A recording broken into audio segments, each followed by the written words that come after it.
Thank you. I see mimes do stuff before. I ain't never got excited about it. I just got excited. I got a little teary-eyed and want to go out there and say, go ahead on, girl. We rise giving honor to God our Father, Lord and Savior Jesus Christ. We thank Lord God for another opportunity in life. May the words of my mouth and the meditation of my heart be acceptable in thy sight, O Lord, my strength and my redeemer. Hallelujah. Amen. Oh, I heard you, Lisa. You know something, you can hear your kids. They can be in a crowd of people. They can say something, you go, okay, that's one of my kids. My other kid didn't want to sing. She showed up with... That's all I can say is, won't he do it? Oh, boy. Without any more preliminaries, we here to tag team. I'm going to get started before I get tagged up.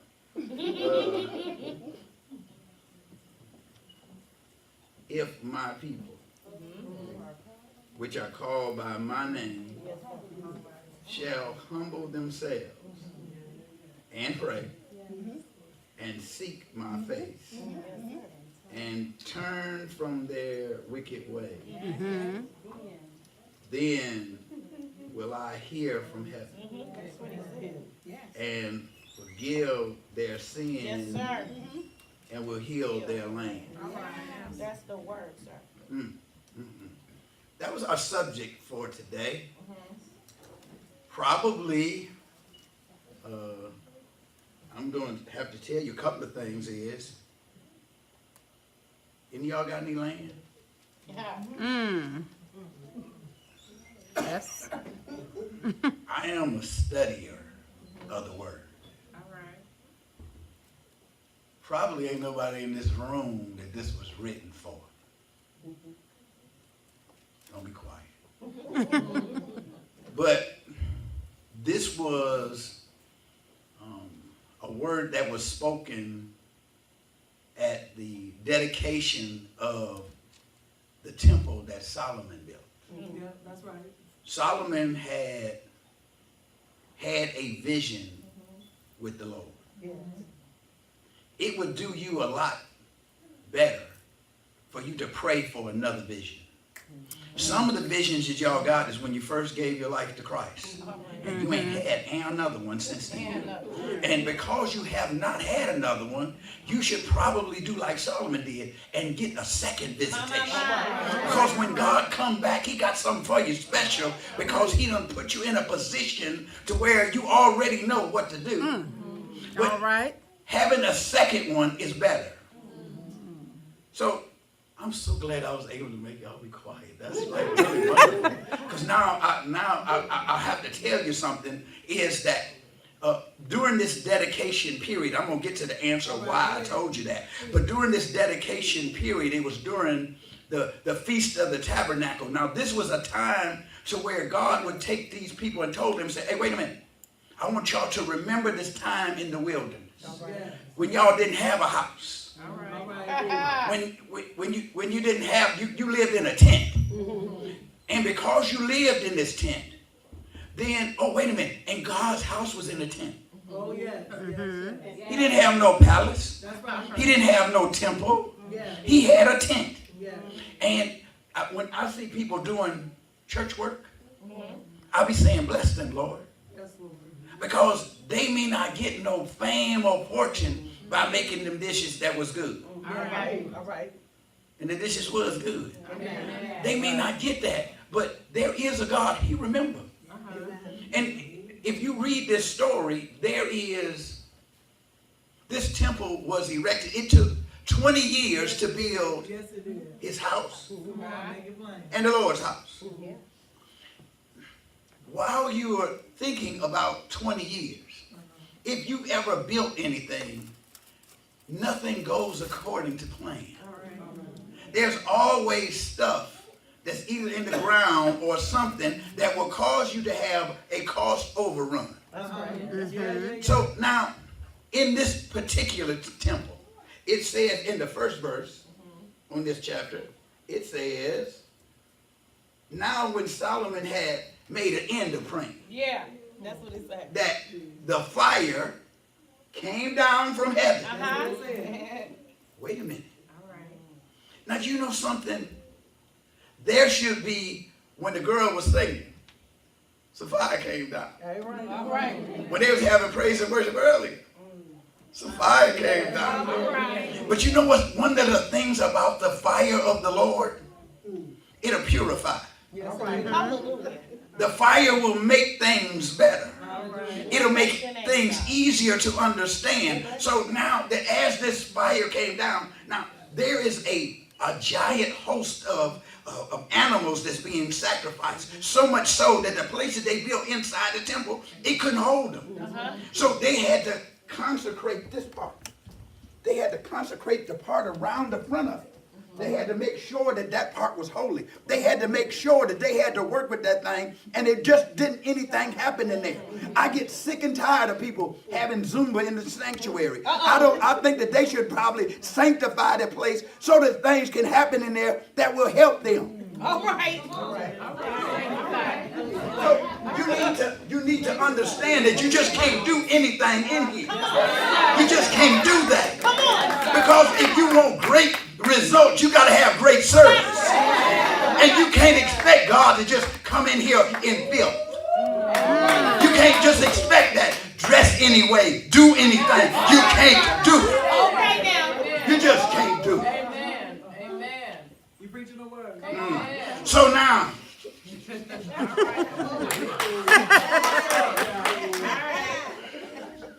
after he done got finished praying. Now, if you read the 6th chapter, matter of fact, read the 5th chapter, the 6th chapter, and the 7th chapter. What we don't do is we just take things right out the middle. We just find a word that we want to say and just make it say what we want it to say. Well, this thing is saying to the Jewish people, That's what it was. to the Jewish people, See. that if you do these things, now there's Christian theories that will mean that it will go for us also. But when this was written, it wasn't written to you. Okay, sir. That's right. Wasn't written to you. That's right. The Jews are God's chosen people. That's what they are. Period. Period. When they take and do good, God is responsible. Yeah. All right. When they do bad, God is responsible. Yes, sir. But anyway, let me finish telling you, I am a historian. I actually like that. See, Lodge stuff told us a little bit about the temple. That brother pastor. So, I mean, you know, some of the things I can't say, but some of the things I can say, and the things that I can say is that it was spectacular. Spectacular. It was one of the wonders of the known world at that time. That's right. Wonders of the world. Yeah. It was marvelous. It was gracious. But what I want you to remember, that Solomon built it, but he didn't go up in there. Yeah. See, there's some of us who have an entitled thought that because we had something to do with it, we can do what we want to do. Have mercy, We Lord. think that just because we had something to do with building it, All right. and wait a minute, excuse me, okay, thank you, Lord. So now listen, let me tell you something. There's somebody here who think that they done enough.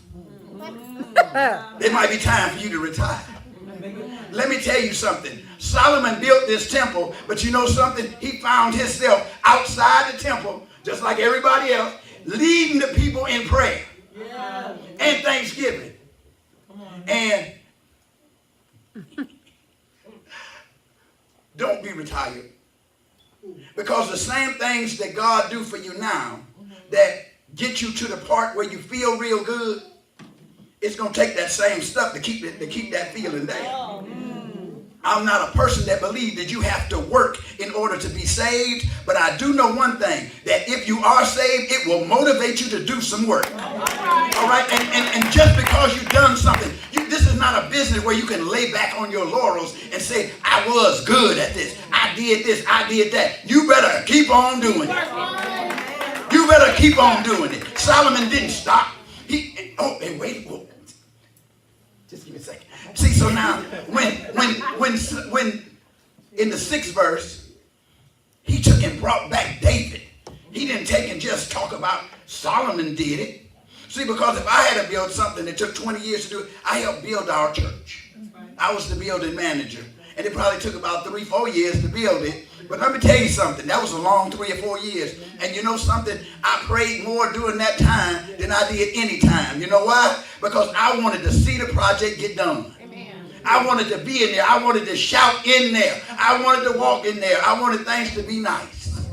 But you know what I found out is I tried to surround myself with people who had the same like mind. If the ones who thought that it couldn't be done, I was done with them. Dismiss. You need to have somebody around you of like mind when you're trying to do something. If you want to get that thing done, you better go find somebody who can do something like you do, think like you do, praise like you do, walk like you do, dance like you do. You ought to have some people that's in common with you. Because if you don't, they'll be like an anchor. They holding you. You're trying to fly, and they're holding you down. You're trying to get up into the spirit, and they're still trying to hold you down. It don't take all that. I love them people. It don't take all that. I don't understand why they do that. All that dancing and jumping around. I don't understand that. Lord, I want to see the Lord grab hold to them, get started with them, and just run them all over the place. And then I said, hold on. See, now you just sitting over here.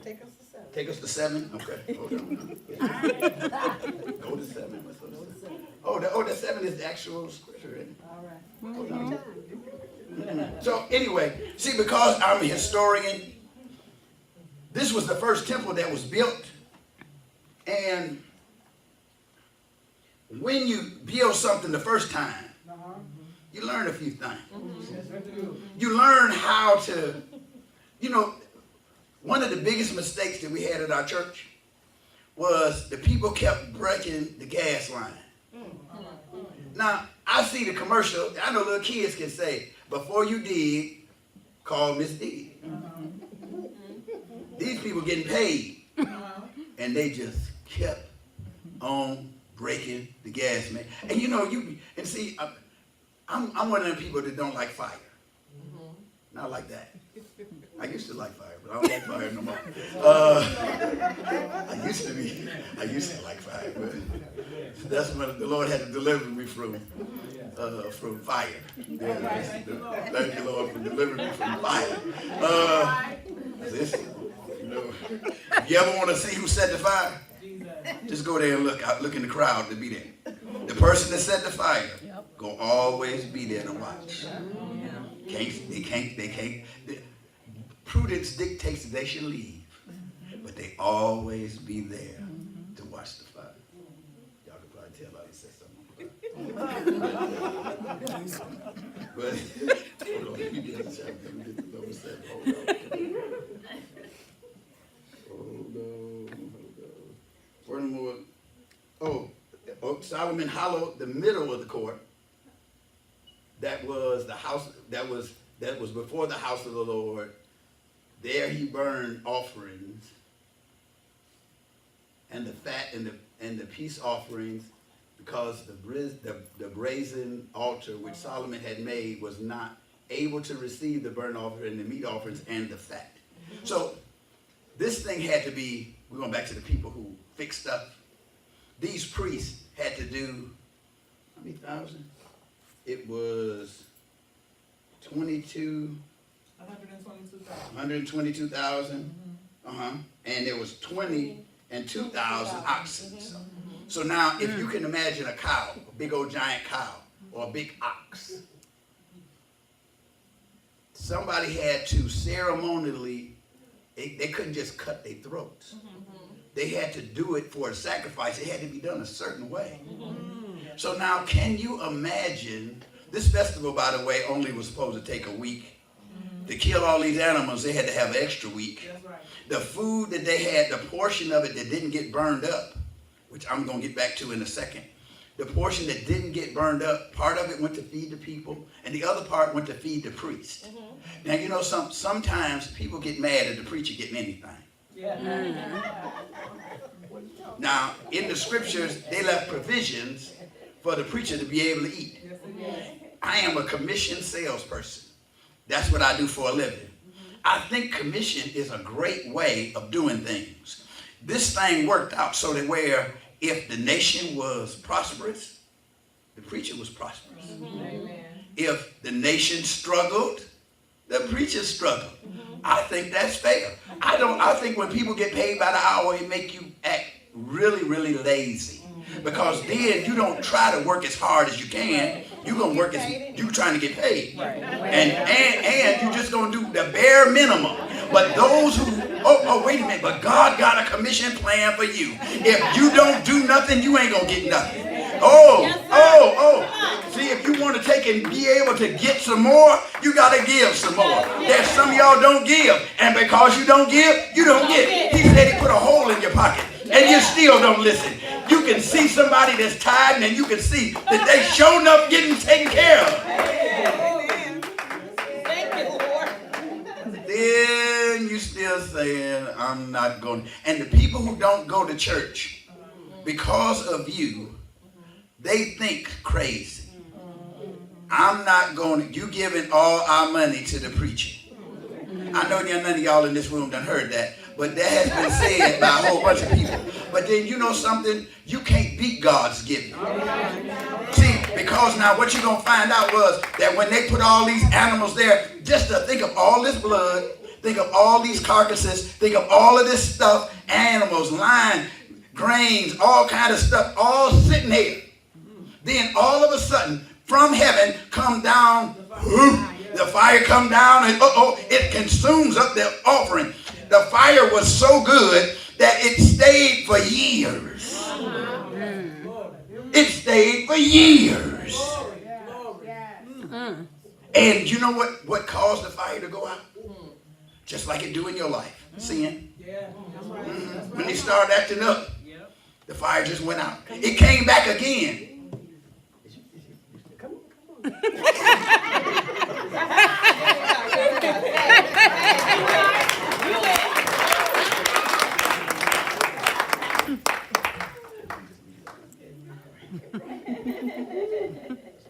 The fire did burn up the sin. But there's something great too that he desires of us. And guess what that is? Our obedience. We some hard-headed rascals. When I say to you, I'm saying to me. We just do what we want to do, when we want to, and even how we want to. But we serve a God that tells us exactly what to do and how to do it. You know, it's funny that when I was thinking about this, I thought about something. Some go catch it now and some go catch it later, and I'll explain it later. The story that we're looking at is like we're sitting on the perch looking at the story. I'm going to explain it later. But I'm going to give you a clue. Where does the bird sit? Usually they sit in trees. On a what? A what now? A branch? Because you know we haven't been grafted in yet. So we just looking right now at this story. So we're going to put it into play. Amen? Amen. We want our obedience. When God say do it, just do it. Whatever it is. You know what? It's not an act of worship when you're being disobedient. You know that? And we all have been disobedient. Amen? Amen. God told us to go left. We didn't stroll to the right. Most of us right-handed, that's just obvious for us that we're going to go to the right. All right. And then those that are left, it's obvious for them to go to the left. But when he say what he say, he means exactly what he says. Amen. Amen. As I begin to look at this, and there are some things that we have to do meanwhile. Do you know one of the hardest things there is to humble yourself? All right. All right. All right.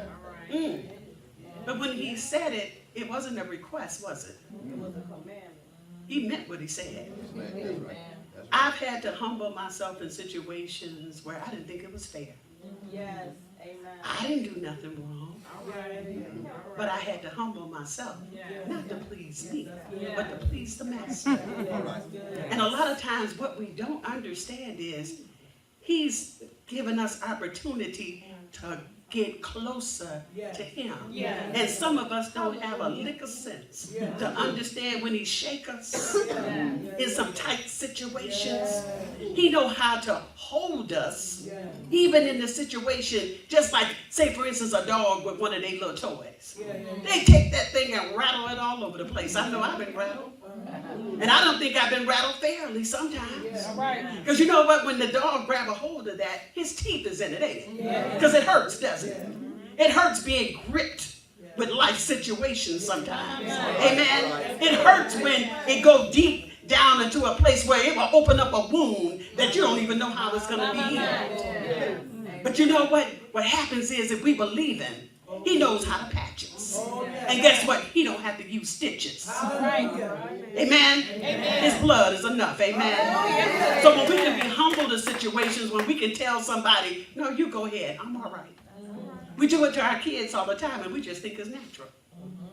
If it ain't enough for everybody, mama gonna not have her portion.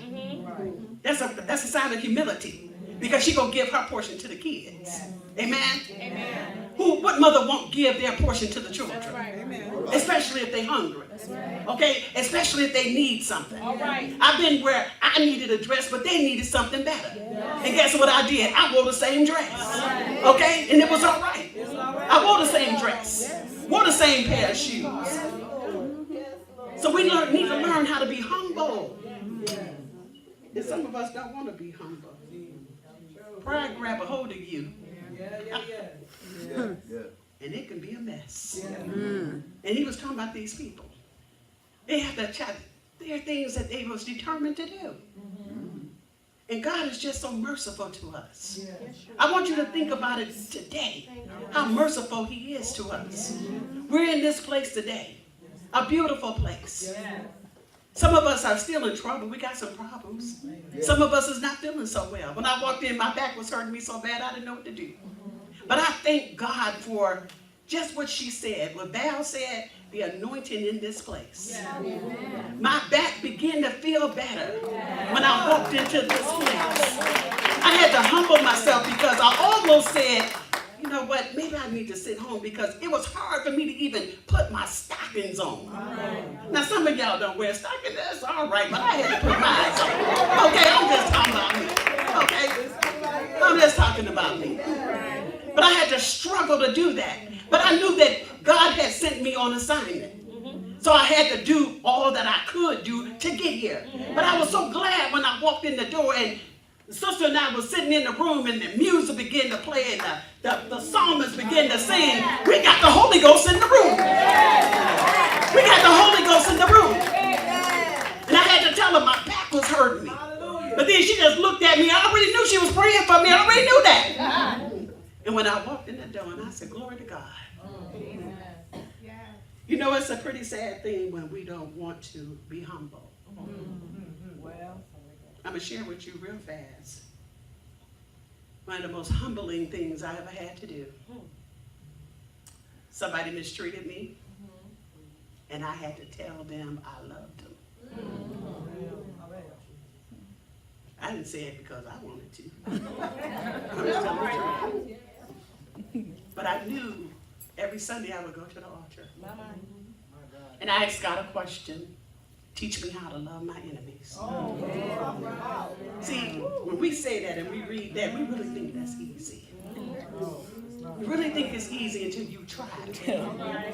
And the only way that you can be tried on it is that you really want God to do something for you.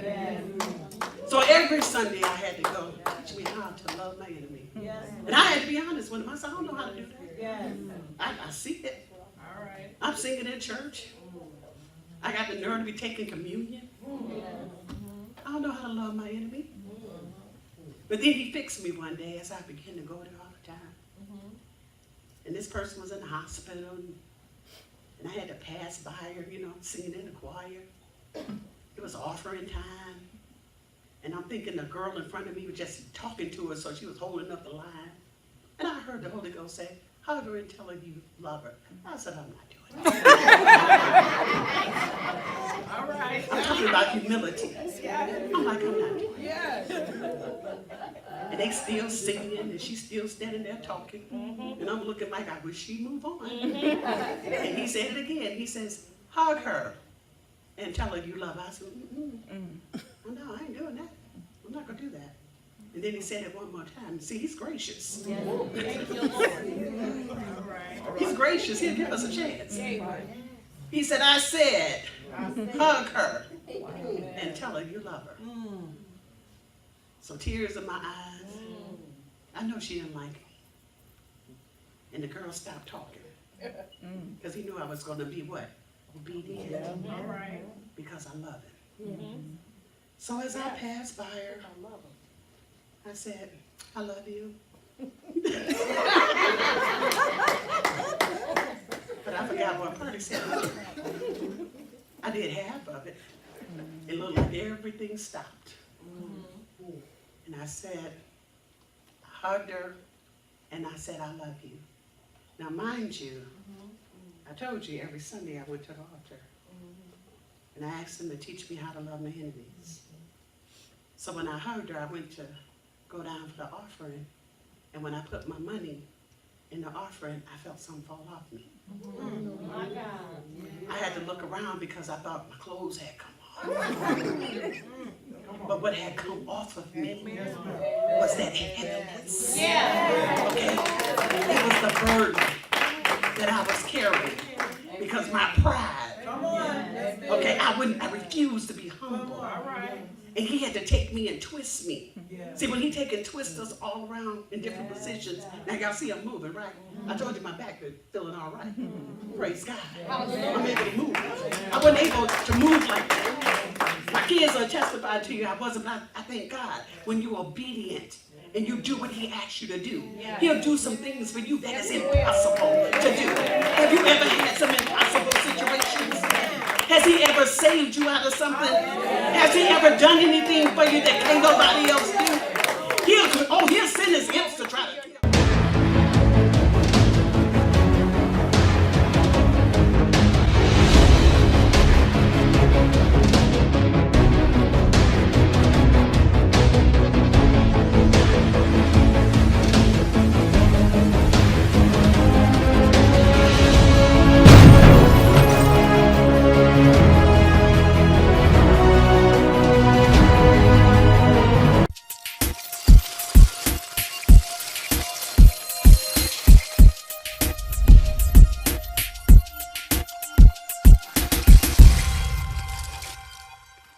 What's up, everybody? This is your girl, Vicki Winans, and you're watching Bell Global Network. My name is Mike Duggan, and I'm watching the Bell Global Network. Hey, keep it locked. It's your boy D. Hattie watching the Bell Global Network. You know how it is.